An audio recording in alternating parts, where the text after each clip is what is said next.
La Guinée est un pays à forte stigmatisation. Et cette stigmatisation constitue une barrière majeure. Si tu as peur que quelqu'un ne sache en toi que tu as le VIH, tu vas vivre dans la cassette et finalement la maladie va t'emporter. Parce que Diankaro mi alati, anama sora analefe, mais demain adumamba ligne, malo halbe kala bila, mtide menna bilala. Il faudrait d'abord que les structures soient bien organisées, mais aussi qu'on lutte contre la discrimination et la stigmatisation, qui deviennent aussi un frein à l'accès au traitement antirétroviral. Les gens n'ont pas l'accès au dépistage.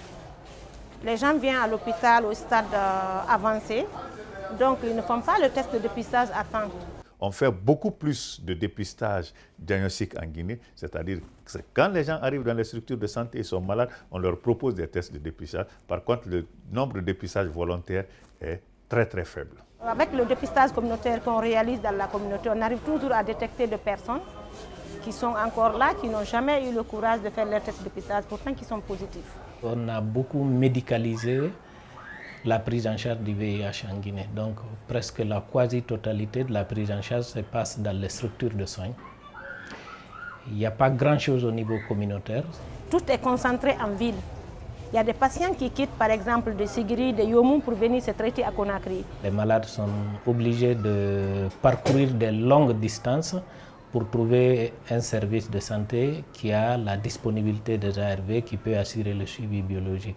Et il y a des patients qui viennent qui n'ont même pas les moyens pour payer le transport pour arriver dans le centre de prise en charge. Et si vous demandez à ces patients de payer de l'argent aussi pour acheter ces médicaments à la pharmacie. Tout ce qui est examen hématologique est encore payant en Guinée.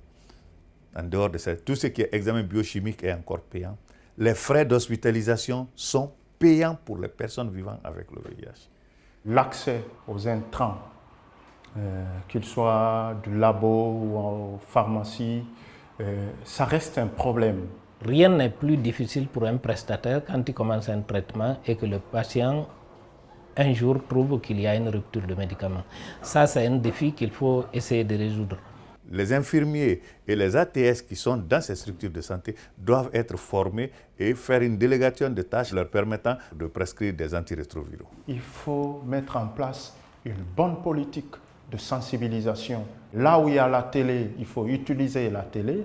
Là où il n'y a pas la télé, il faut utiliser la radio. Il ne faudrait pas que ces campagnes de sensibilisation soient des phénomènes éphémères. Il faut mettre en place des équipes HP qui font le porte-à-porte. L'observatoire communautaire, c'est une structure qui peut aider à l'amélioration de la prise en charge des patients au niveau des structures de soins, au-delà du VIH seulement.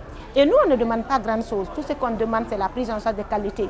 On ne veut plus jamais entendre parler de cas d'un décès de sida, normalement. Aujourd'hui, tout le monde devrait avoir l'accès au traitement.